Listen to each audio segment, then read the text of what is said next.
রাজবাড়ীতে পদ্মা নদীর চরাঞ্চলে বাদামের আশানুরূপ ফলন হয়েছে।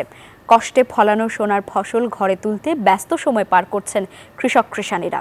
স্বল্প খরচে লাভ বেশি হওয়ায় বাদাম চাষে আগ্রহী হচ্ছেন অনেকেই। তবে বন্যা আসার আগে ক্ষেত থেকে বাদাম তুলে সংরক্ষণের পরামর্শ দিচ্ছেন কৃষি কর্মকর্তারা।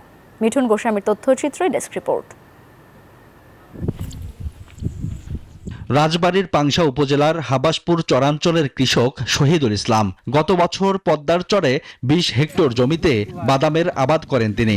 লাভ হওয়ায় এবছর ৪০ হেক্টর জমিতে বাদামের আবাদ করেছেন। বান্ডেল থাকলে প্রতি সেনমানিতে টাকা বাঁচবে। বিকাশ সেনমানি বান্ডেল কিনে জিতুন প্রতি লেনদেনে।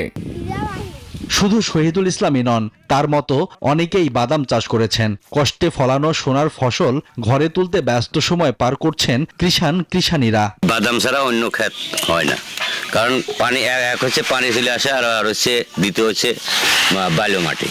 আর বছর প্রায় খরাতে মারা গেছিল, এবার অল্প মারা গেছিল, যাই হোক মারা গেছিল, ওই সময় উঠে ফেলছিলাম।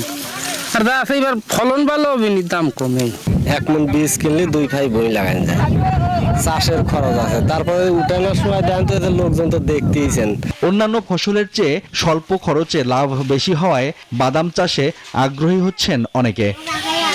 তবে আগাম বন্যায় ফসলের যাতে ক্ষতি না হয় সেজন্য আগেই বাদাম তুলে সংরক্ষণের পরামর্শ দিয়েছেন কৃষি কর্মকর্তারা। যদি আগাম বন্যা হয় তাহলে সে বন্যার থেকে কৃষকরা যেন দ্রুত এই ফসলটাকে হারভেস্ট করে, আমরা কৃষকদেরকে সবসময় পরামর্শ দিচ্ছি এবং আমরা কৃষকদেরকে বলছি যে চীনাবাদাম তারা দ্রুত হারভেস্ট করে সেটা শুকিয়ে যেন তারা সংরক্ষণ করে। রাজবাড়ীর ৪ উপজেলার পদ্মার চরে এবছর 1051 হেক্টর জমিতে বাদামের আবাদ হয়েছে, আর লক্ষ্যমাত্রা ধরা হয়েছে 2043 মেট্রিক টন।